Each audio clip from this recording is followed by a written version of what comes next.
prioritar este ca toată lumea care nu are posibilitate și au probleme să fie ajutată pe loc. Noi înțelegeți? vă suntem Deci, alături. dar vă spun că așa e în lumea civilizată. Dăm drumul la Piața de Flori. Cum să nu dăm drumul la Piața de Flori? Ăla e blocul meu să-l reparați. Vreau să Hai, ușor așa. să mi-l faceți. Îl fac cu onoare. Și eu știu când dumneavoastră a spus că pe cuvântul de onoare sunteți singurul primar care a făcut cele mai multe blocuri. Pe mine mă interesează ce-mi faci. Eu sunt născut, crescut aici, am stat în Ferentari. Eu când deschideam frigiderul nu aveam ce să mănânc.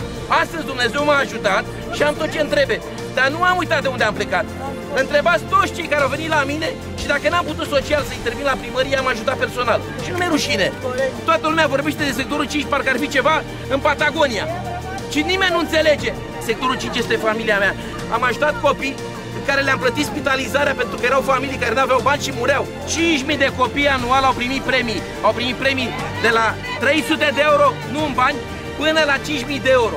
Problema e să faceți ce trebuie pentru noi în sectorul 5. Eu vă promit că termin într-un an, ceva blocurile. Vă promit. Ați mai făcut ce ați făcut. Vreau la învățământ să dăm o masă caldă pentru toți copiii. Deci prin sistemul de învățământ să dăm o masă caldă pentru toți copiii.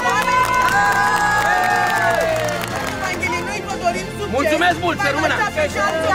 Mulțumesc!